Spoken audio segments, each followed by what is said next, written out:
Because our topic as we continue our series today, it starts at home. It's this, teaching our children to love God. So dito kung may mga anak na kayo, so examine natin. Sino may mga anak na dito, taas ang kamay, anak, yan, marami, karamihan. Okay? Or kung single ka, kahit single ka, magkakaroon ng kapamilya one day. Yun ang prayer natin.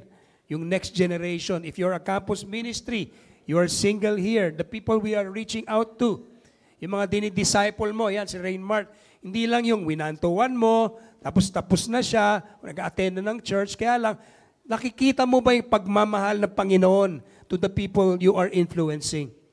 Amen? Even me as a pastor, sometimes I pray, not just sometimes, I pray, Lord, I pray na hindi naman, sometimes this happens, hindi naman, Lord, sana we're not building in the wrong way. Tayo, nagmi-meeting tayo dito at the end of the day, hindi mo pala kilala si Lord, wala ka palang relasyon sa Panginoon. Masakit yan bilang pastor. At lalo na nagmi-minister. Sino sa inyo na-appreciate nyo? Si Joy kanina. Alright, bigyan namin palakpak. I want to honor them. Jess and Joy for all the work they are doing in Bilangonan. Kaya lang, at the end of the day, yun ang prayer natin. Hindi lang tayo gumagawa ng aktibidad.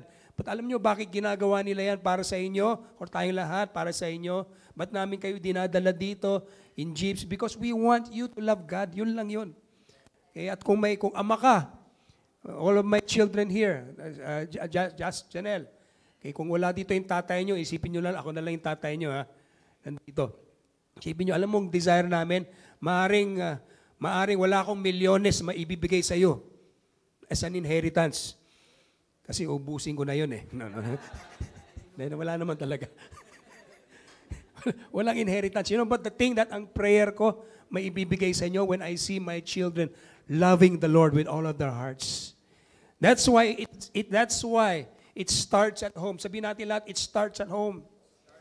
Kasi kung hindi mo mamahalin ang Panginoon sa bahay mo, okay, how can you bring it outside? If it doesn't work in your home, okay, don't export it. Yung may ginagawa natin dito, worship. I want to encourage you, hindi lang natin ginagawa to during Sundays. Sino sa inyong actually ginagawa nyo yan sa bahay nyo? Pag nakita ko si Pastor Joel, kaya very natural yan. Napilisin nyo pa si Pastor Joel? Di ba? Feel mo yung pagmamahal ng Panginoon. And si Abby, kanina, hindi nyo alam, kumakanta rin si Abby. Naramdaman mo yung presence nila. Alam ba? Kasi ginagawa nila yan sa bahay nila eh. Isa kasi ang church, niisip natin, may behavior tayo pag nasa four walls, nasa church na tayo. No. Alam mo, parang itong church is a second, parang extension ng bahay lang natin. I want to encourage you, yung ginagawa natin dito, gawin nyo rin sa bahay nyo. And express nyo sarili nyo. Kung nahihiya kayo dito, gawin nyo sa CR. Amen! Magsayaw-sayaw ka dun, di ba? Mag-worship ka dun, umiyak ka. And I tell you countless of times, naalala ko nung bagong Kristiyano ko, na natutunan ko yan eh. Sabi sa akin, there was this worship seminar. You were there, Pastor Joel. And tinuturuan yung congregation, kasi bata pa kami, mag-express sa Panginoon. Kasi nung time na yun, hindi pa kami masyado mag-express eh. Karamihan katulad nyo, nakaganon lang talaga. Nasanay sa simbahan nga, ganon. Di ba? Punta kayo sa mga ibang simbahan. Ganon. Di ba? Ganon lang. Parang natulala. Kaya lang, alam nyo, pagka naramdaman yung pagmamahal, when you feel the love of God, na ine-express mo yon. So this worship leader, let's worship the Lord. Ako rin, nakaganon lang ako. Alam mo, ginawa niya, nagalit. Si Jerry Santiago. Kilala mo yun? Sabi niya, you know, if you're a real man, kasi mga babae, madali naman mag-express yan eh. Gumagana, worship sila. Gano'n. Kaya kung ikaw tunay na lalaki, kung mahal mo talaga si Lord, express mo sarili mo. So, kaibigan ko, mga barkada ko, si JB Serrano, yung mga fraternity guys, kasama ko yun doon, Aaron. Sabi ko noong una, nahiya ako. Kaya sabi niya, pumikit kayo, imagine nyo, minamahal kayo Lord. Alam mo ginawa ko, pumikit ako bro. Sabay, wala akong pakialam sa katabi ko. Sabi, biglang gumaganon ako. Gumaganon ako. At alam mo, sa totoo lang, naramdaman ko yung presensya ng Panginoon. Kahit corny, kahit mukhang engot, kaya lang naramdaman ko yung presensya ng Panginoon. Sabay after that, the seminar, sinabi ko sa mga kaibigan ko, grabe bro, naramdaman nyo rin pala yung, did you feel the presence of God? Hindi, pinapanood ka lang namin eh. Sabi nila gano'n, no? Loko mga to, no? Kaya lang sabihin mo sa katabi mo, express yourself, amen? Di ba kung meron kang boyfriend, girlfriend, i-express mo sarili mo. Ganon din sa Panginoon. Kaya yun ang pag-uusapan natin today as we talk about teaching our children to love God. Let's ask that question. Ang mga anak ba natin, ang next generation, the people that you're reaching out to, do they really love God? I'm not just talking about children here. How many of you are influencing other people? Meron kayong kina-counselan. Mahal ba talaga nila si Lord? So yun ay, because it is this love that will sustain them.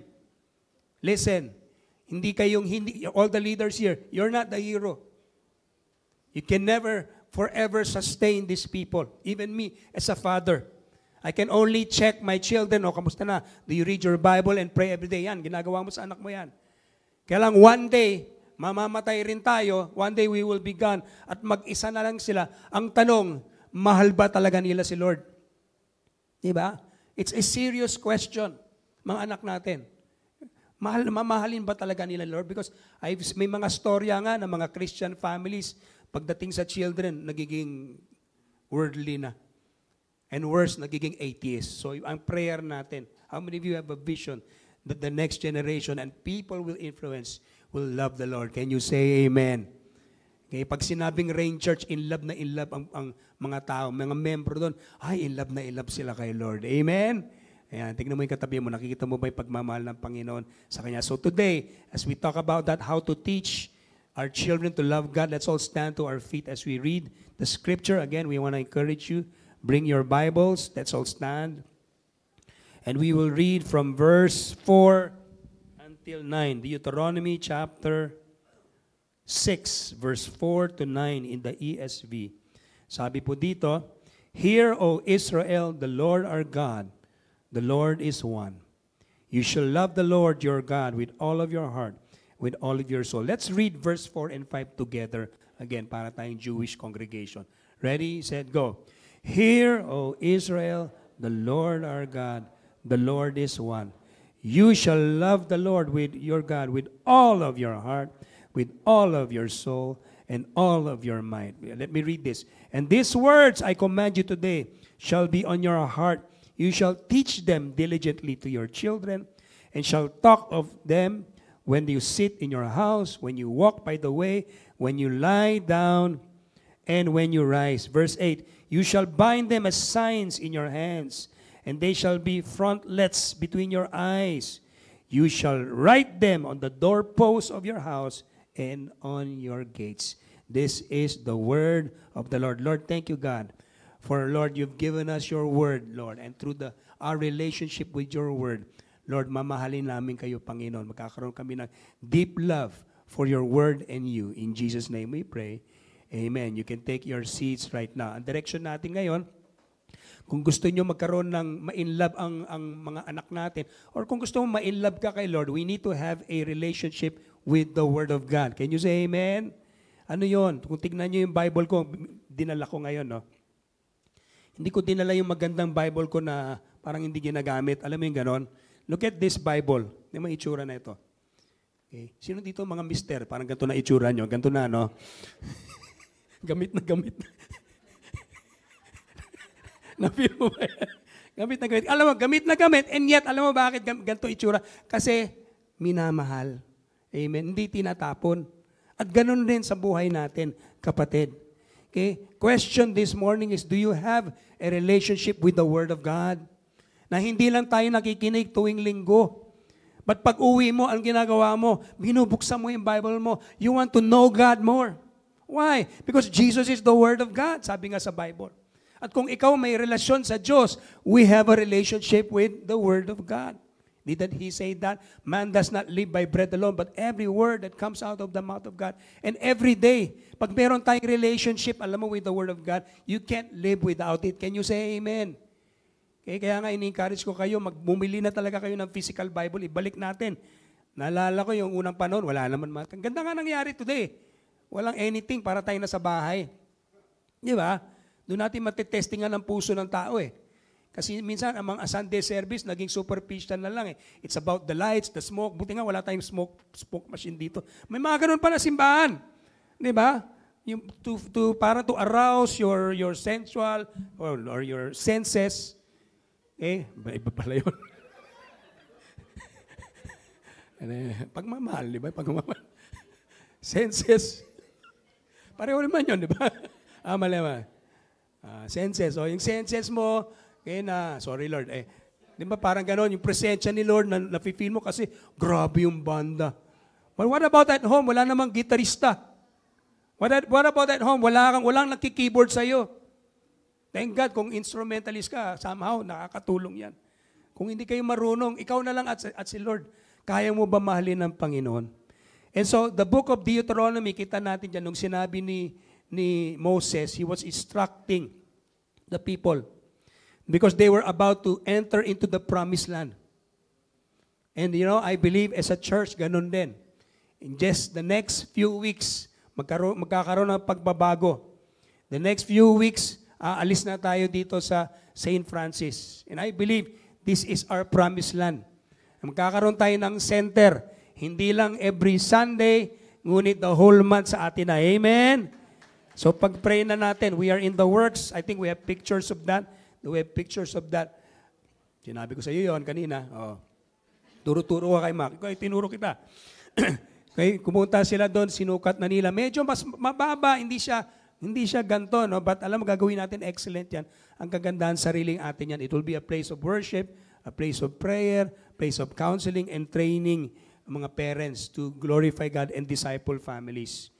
Okay, so si Moses, in-instructan niya, itong importanteng instruction na mahalin mo si Lord. Tingnan mo yung katabi mo, sabi mo, mahalin mo si Lord. Sabi mo, mahalin mo si Lord. Love God. You know why, Josiah? Because you're about to enter into God's promise. Because the problem is when you begin to enter into God's promise and everything is okay, there's a tendency, minsan nakakalimutan ng tao ang Panginoon. May mga ganon. Pinagpe-pray mo, pagpalain ka ni Lord, biglang naging na-bless ka. By the way, yung pinsan ko ngayon na nagpaalam, ngayon, actually, nabibless ngayon yung Bulalugaw. Habol yan. Talaga nagpaalam. Kasi nag-triple yung sales niya. Hallelujah, amen. And pretty soon, magtatayo yan ng 10 branches. Hallelujah. Single yan, by the way, no? Si Alvin. Kaya lang matanda na, kaya lang magwapo pa naman. Pwede pa yan. May sasabihin sana, huwag na lang. Online na tayo, bro, no? Amen. Kaya alam mo, minsan, gano'n nabibless, pray. Lord, bigyan mo kami ng sasakyan. Binigyan ni Lord ng pajero.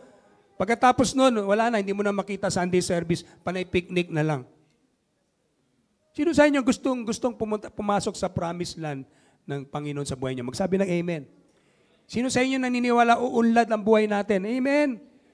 Amen. Again, this is not a prosperity gospel, but we believe there is a promised land, whatever that looks like. And so the Lord warns them through Moses that you're coming into a land at marami mga influence doon. Yes, it is a land of promise, and yet it's a land na marami mga influence na baka mawala ang pagmamahal nyo sa Panginoon. Kaya nga in verse 4, he says this, Hear, O Israel. This is called the Shema. At ito yung nire-recite ng mga Israelite. I-memorize natin yan. The Lord our God, the Lord is one. Iisa lang ang puso mo. Iisa lang dapat ang mahalin natin. Amen? Hindi sana dalawang puso ko. Ganun ang pagmamahal natin sa Panginoon. I remember nung na-engage ako, sabi ko kay Janice, naalala ko yun Sinabi ng pastor, talagang nag-pray ako. Lord, ang puso ko ibibigay ko sa isang tao na to until you tell me to. Dahil my life is yours. Lord, binigay ko yung puso ko sa iyo. Binigay ko yung puso. I gave my heart to you. I have no right to give it to anyone else until you tell me to. That's why when I met my wife, nakita ko, I knew that she was the one. Why? Kasi ganun rin ang puso niya. Mamahalin niya si Lord first. At ganun din in our family. More than our children, more than our wives, you should love the Lord our God first. Because what did it say? You should love the Lord your God with all of your heart, with all of your soul, and with all of your mind. Heart speaks of your emotions and will. Sa atin ba, minamahal natin si Lord sa emosyon natin? Karamihan nagsisimba sa utak lang nita. Okay, mahal ko si Lord. Hindi naman nakakalimut eh. Kaya lang yung mahal mo si Lord. Pag mag-isa ka na lang, Lord, mahal na mahal kita. Nagagawa ba natin yon? Nararamdaman mo ba ang pagmamahal ng Panginoon? Your soul, your inner life, kung sino ka, pag mag-isa ka. Yung identity mo, your real you. You see, we can have a show here, lift our hands. Kasi people are watching. I remember my children. I was telling them, you worship God because you love God. Hindi not because your father is watching you. Eh, naalala ko si Josiah, bata pa yan eh. Eh, nung anak ko yan, 20, ilan taon ko na, Josiah? 27, no? Oh. Yung apo ko, malapit na, anyway. Anyway, nagwa-worship yan. So, tinitignan kong gano'n, no? Naalala ko yun eh. So, tinuturuan ko sila. Eh, one time, nahuli ko siya during worship service.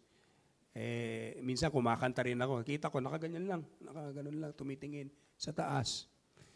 So, nung nakita niya, nakatingin akong gano'n, bigla lang gano'n. Kaya kung mag-isa ka, nagagawa mo ngayon sa bahay mo ba yun? Kung mag-isa ka, do you really love the Lord with all of your soul? When no one is looking around, do you say, have you ever said, Lord, I love you? Nagagawa ba natin yan?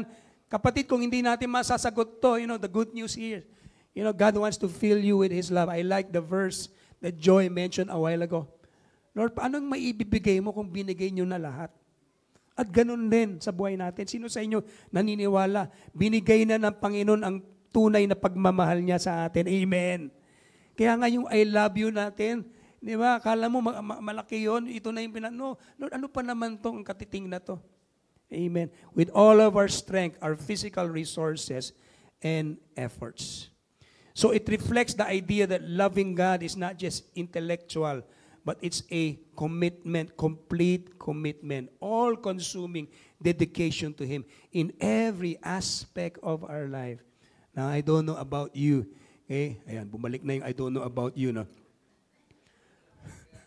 I don't know about you, but that's our goal. As for me and our house, we will just love the Lord until we see Him. Can you say amen, Kuya Dan? Amen. Pamahalin na lang natin ang Panginoon. Amen. Kaya nga, nung time na yun, winarning ni Lord because ano yung mga dangers sa promised land? Una-una, yung idolatry. Yung mga pagan worship. Ano yung sinasamba nila? Yung Diyos-Diyosan nung araw na yun. Ngayon, in this time, wala naman tayo masyado nakikita yan. But think about that. When I was meron akong trabaho at pupunta ako sa mga casino. Hindi para magsugal, no? Meron ako mga nire-reach out doon. Kaya lang, if you go to, sino sa'yo nakakasino na? Nakasino na? Sino kayo? Kahapon lang, kasino kayo.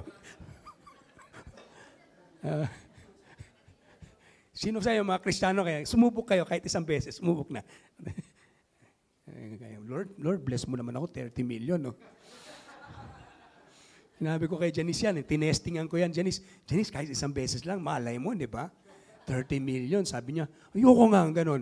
Sabi niya, kung the next day manalo tayo, pastor, nanalo dahil sa casino, di ba? Tapos na. Wala na.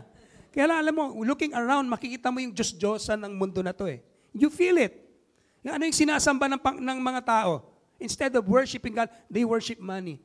Instead of worshiping God, anong mini-worship nila? Namamangha sila hindi sa presensya ng Panginoon. Namamangha sila sa Louis Vuitton. Hindi ba? Wow, mga Rolex. Nako, ang layo ko. But let me tell you, bumalik na rin, no? Let me tell you. Balik na ako. Alam mo, kahit anuman mga ganon, it can never compare with the love of God. Kaya alam mo, sabi ni Lord John, as you go into this land, mag-ingat ka sa mga makikita mo. Why? Because the world can make you forget God. That's why if you read that verse, chapter 6, He said, for I am a jealous God. Pag sinabing jealous dyan, hindi negative, but it is the love that is rooted in pure, holy love. And it's His desire is to guard His relationship. As much as gusto mong mahalin ang Panginoon, listen to me, mas gusto ni Lord mahalin ka. And God will do anything to protect that relationship. How many of you love your wives? Mahal niyo, misis niyo, partner niyo, di ba? You will do anything. Kahit magsuntukan pa, di ba? So, gagawin ko yon. Kung mayroon mag-harm kay Janice, sige. Di ba? Sige, gagawin mo yun, bro, ha? You know why? Because it is a love that is pure. Amen. So Jesus, God was saying that. And the way for us, He is a jealous God. It is He is guarding that relationship. And you know, and I believe with the next generation, as much as the Lord loves you, sobrang mahal din niya mga anak natin. Magsabing amen. Na hindi tayong hero. So, question, paano natin gagawin yon? At tanungin natin ang sarili natin, mahal ba talaga ng anak namin ang Diyos? I'm running through my mind. Talagang mahal ba ni Jasmine? Mahal ba ni Janelle? Mahal ba ni Josiah? Mahal ba talaga ni Kuma? May aso ko pala yan, no? Yun talaga, wala. May espiritu talaga yun. Paano mangyayari yan? It starts in verse 6, where He says in verse 6, "And these words I command you today shall be on your heart." At kung basahin natin, He says, the commandments, the statutes and rules, verse 1, the commands of the Lord, the command me to teach, that you may do them in the land to which you are going over to possess. Verse 2, basahin natin sabay-sabay, so that you may fear the Lord your God, and your son and your son's sons. By keeping the word of God, ano nangyayari? Hindi lang ikaw ang inaapektado. Ito na, yung mga anak mo, apektado. Hindi lang yon. Ang mga apo mo, makikita mo rin apektado. You see the blessing here na ipapasa from one generation to another. Yung pagmamahal ni Lord ay nakikita sa pamilya na yan. Magsabi ng amen. And that's my vision one day. Mahirap naman pagka may apo ako, drug addict.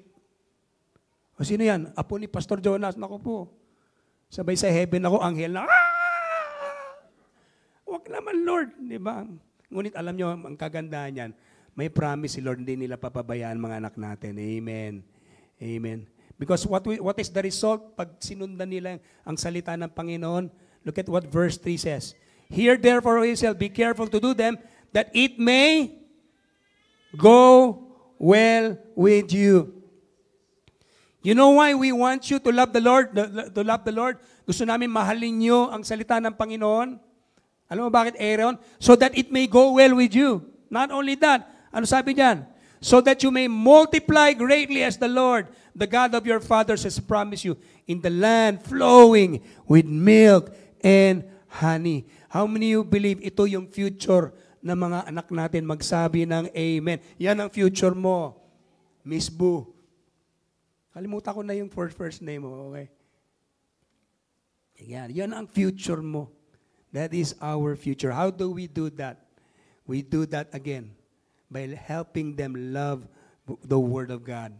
Okay, as I end, just very quickly, how do we do that? Number one, deeply root. Let the Word of God be deeply rooted in our hearts. Sabi dyan, these commandments I give to today to be in your heart. Saan napupunta yung word ni Lord? Saan dapat? Sa heart. Hindi lang sa utak. Nakuha nyo? Kasi kung yung word ni Lord, punong-puno sila sa salita ng Panginoon. That's why if you read your Bible every day, you begin to be deeply rooted. Anong opposite ng deeply rooted? Mababaw, kapatid. At minsan yung mga ganon, may makita mo, mababaw ang Kristiyano, hindi nila alam yung word of God. Okay, John 3:16, for He is the way, the truth, and the life. Di ba? Yun ang sabi sa Bible. May iba naniwala yan, mababaw, kababawan. Anong John 3:16? For God so loved the world. You know, memorize those words. Let the Word of God be deeply in our hearts, because when the Bible is in our hearts, it allows us to shape our thoughts. Babaguhin ni Lord yung kaisipan natin, yung attitudes, even yung decision natin. Kung paano sila mag-behave. Kung paano sila mag-isip, yung mga kabataan. Kasi one day, may influensya niya ng kamunduan eh. At magdi-decide yan. Yung anak mo, Aaron, magdi-decide yan. Kanino ka maniniwala?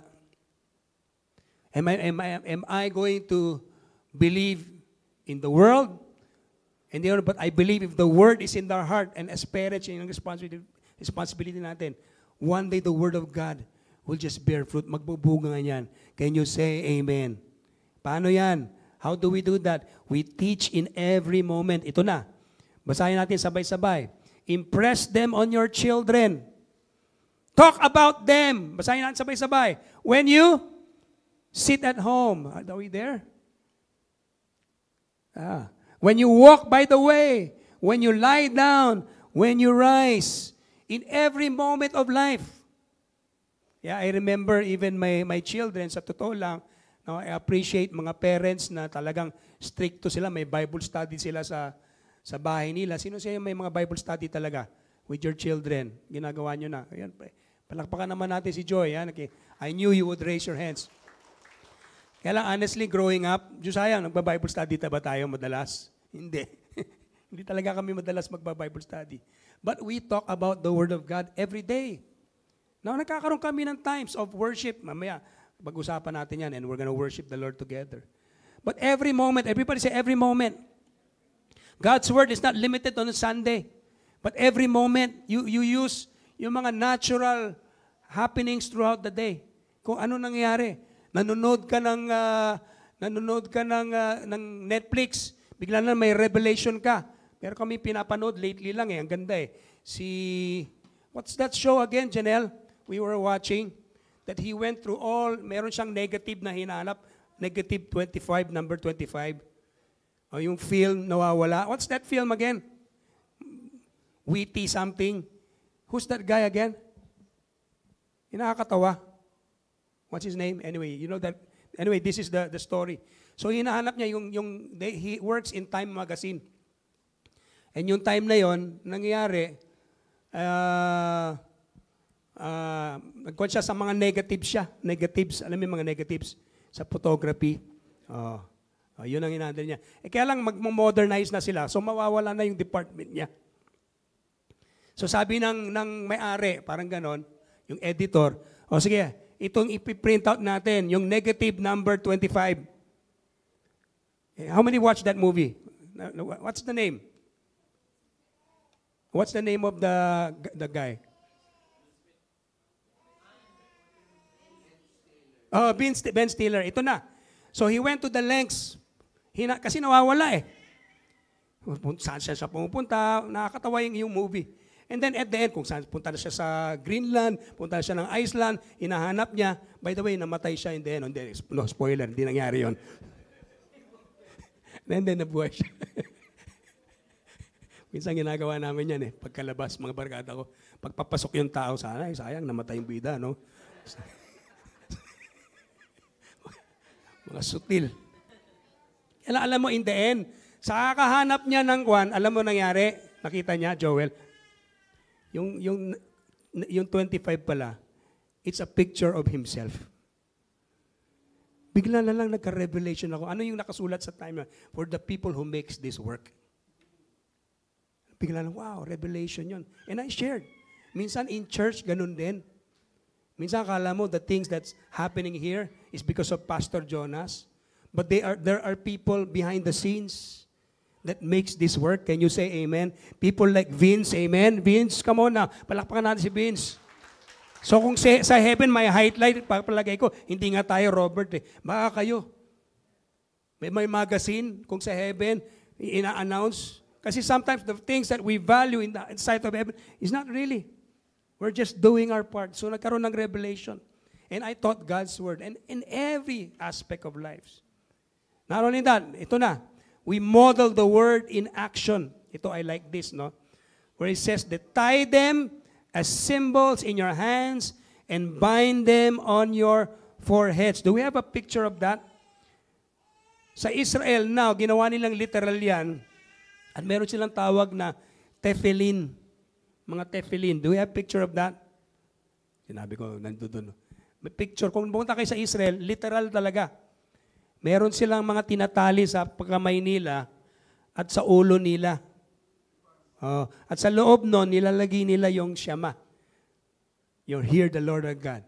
So medyo naging literal sila. But bakit ganon? Bakit sa kamay natin? The hands representing our actions. That the commands of God should govern everything a person does. Our foreheads representing our thoughts that the law of God should shape, influence, and every thought and decision. Hindi lang yun. Sabi doon, write them on your door frames and gates. May picture ba tayo dyan? Okay, ang tawag doon is mezuzah. Kung nakikita nyo, sa Israel ganun din. Meron parang container doon sa mga pintuan nila at nilalagay nila yung Word of God doon. At ngayon, medyo naging literal rin, naging superstitious, dumadaan sila at nagtatouch sila to be blessed. Parang gano'n ang nangyayari. But you know, here in the new covenant today, honestly, hindi natin kailangan gawin yan. We can do that practically. Sino sa inyo may mga scriptures sa bahay? Kitang-kita. I know si Janice loves to do that. The Word of God. Okay, represent. So when you, sa CR pa lang, nakikita mo, di ba, may mga ganun na. Okay, he who sits on the, mga ganun, no?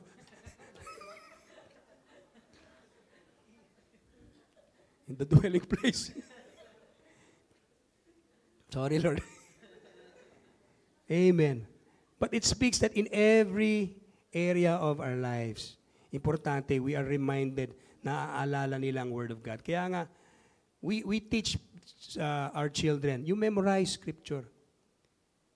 Mga ama, mga nanay, pag binigay natin ang salita ng Panginoon, turuan nyo sila, memorize. Memorize nyo ang Word of God. Kasi darating ang panahon, that's the very Word that can save you. Can you say amen? In the time that you will be alone, wala na mama, papa, ikaw na lang mag-isa, maaalala nyo mga salita na naririnig nyo sa simbahan. Maaalala nyo the very words that you've read. And it becomes parang a revelation at yun ang makakaligtas sa atin. Magsabi ng amen.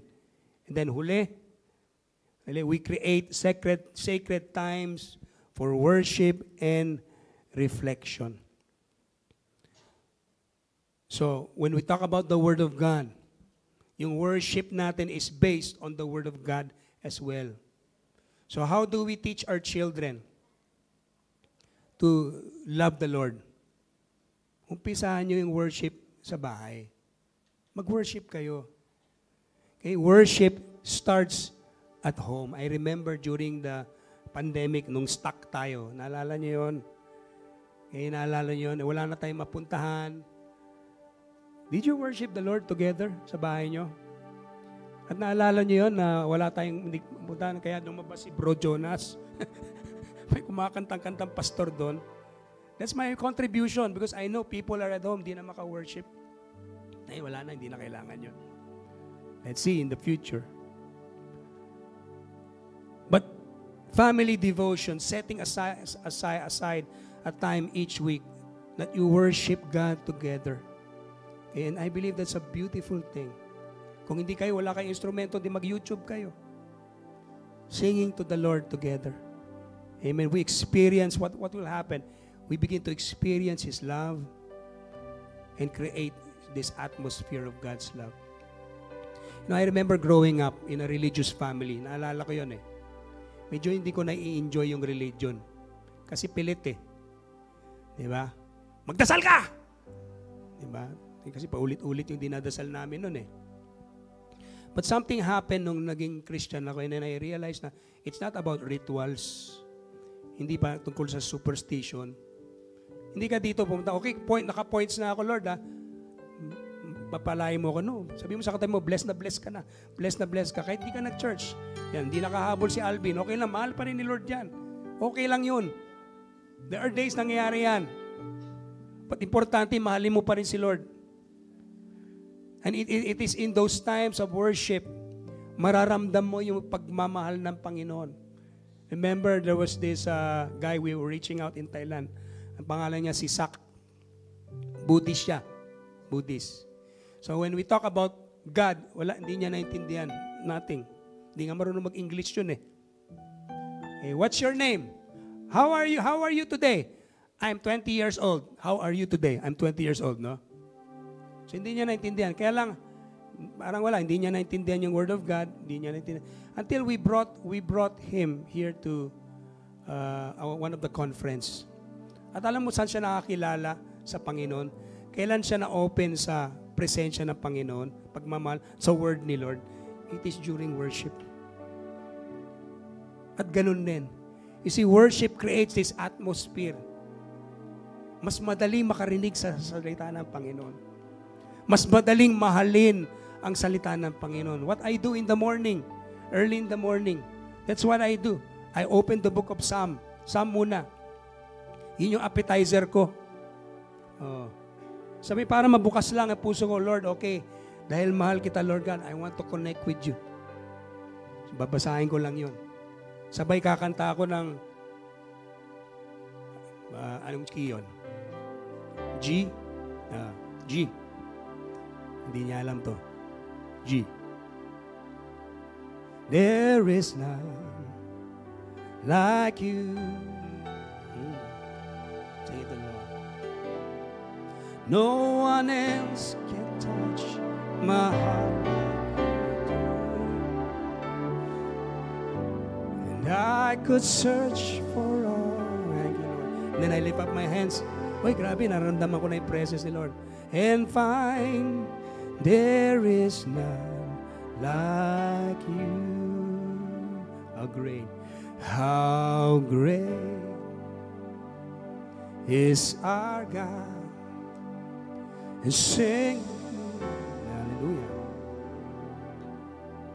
Is our God, and all will sing how great. How great. Ito na, no? Worship na ako niyan. Okay? Yung keyboard ako, nag-worship ako. Sabay habang worship na yon, pagkatapos na feel ko na yung presence, magbuksan ko na yung Word of God. Kasi ganun yun eh. Ganun ang relationship eh. So how many believe na ang relationship is two-way? Diba? Ano yun? Minamahal mo si Lord, kakausapin mo siya, sabay kakausapin ka ng Panginoon. And through the Word of God, doon kakausapin ako ni Lord. Kaya anak, mahal kita. Eh, when I read a psalm about turning from evil, do good, and it will go well with you. At sinasabi ni Lord na there is a gift of repentance. Nabalik ka lang sa akin. And it begins to minister to you. At the times na parang naaalala mo yung mga kasalanan. Sino sa inyo, may mga kasalanan na gawa? Parang naaalala mo, ba't ko nagawa yun? Diba? And the Lord would remind me of His forgiveness and grace. That when God forgives you, He remembers your sins no more. Amen. As far as the east is from the west, hindi na niya maalala. Amen. And doon ko nararamdaman yung pagmamahal ni Lord. At mas maalala mo mamahalin na Panginoon. You know why? Because for those who are forgiven much, loves much. Every day. Sabi mo sa atin, every day. Have opened that word and love God. Amen. As we end, by integrating the word into every part of our lives, modeling it through our actions and creating moments for reflection and prayer, we guide our children towards a lifelong relationship with the Lord. And that is my prayer today. Can we all stand to our feet right now? That's my prayer more than anything else. Yan. Namamahalin natin ang Panginoon sa pamamagitan ng salita niya. Amen? I want to encourage you next week, bring your Bible. Sabi mo sa katabi mo, bring your Bible. Magdala ka ng Bible. Have a relationship with the Word of God. Every day, it will change your life forever. Amen? Every day, open the Word of God. At yung pagmamahal na yan, alam mo, ipapasa natin sa next generation. Amen? Tayo po ipumikit at magtaas ng kamay. Taas natin ang kamay natin. Lord, we want to love you, Lord. We want to love. Thank you for your word that you've given us. Lord, and as we obey, Lord, your word, as we enter into the promised land, thank you, God, your desire, God, when we obey this, we walk in it, oh God, so that it will go well with us. And I thank you, Lord, our future is bright, oh God, because you have given us your word, Lord. Salamat, Panginoon. You have given us, oh Lord, this word. Wala man kaming milyones, Panginoon, but we can pass this from one generation to another, God. Not just for those who are married, even in single. What you can pass to one another is the very word of God. Thank you, God, for this word that we treasure and love. At salamat, Panginoon, for giving us, oh Lord. I believe God is opening up our hearts. Mga iba sa inyo magkakaroon ng appetite. gagawin nyo, babibili kayo ng, tingin kayo sa akin. Mga iba sa inyo, alam mo kung afford nyo, bilhin nyo pinakamahal na Biblia. Huwag yung maliliit na ganun, ginagawang marijuana, hindi iba yun. Hindi nyo na alam yung ginagawa, gawain nyo nun. Ba't alam mo Dan? Alam mo yun, no? Oh. Alam mo bakit mahal? Para hindi lang naka-shelf. May ibang mga Biblia nyo, nakakon lang nasa altar May kandila pa. Walang power yon. Ang power is, buksan nyo ang Word of God, amen? Basahin nyo ang Biblia. And it can, come on, give the Lord praise. Basahin nyo ang Biblia. Because pag yung salita na to ay nasa puso mo, kapatid, alam mo, mamahalin mo si Lord. Kahit hindi, I don't check on you anymore. You will love God with all of your hearts. Amen? Taas natin kamay natin. Let me bless you. May the Lord God bless you and keep you. The Lord's face shine upon you and be gracious to you. The Lord turns His face towards you. And thank you, God, you have given us your word, Lord. Lord, from Genesis to Revelation, that it points to you and your love. And I pray that this love consume us. Give us a love for your word every day. Lord, and let us, Lord God, teach this and transfer this and impart this even to the next generation. So that it will go well with us. May the Lord God bless you and keep you. In Jesus' name we pray. Amen. Palakpakan natin ang Panginoon. You are dismissed. Okay? Buy a Bible and see you next week. God bless you.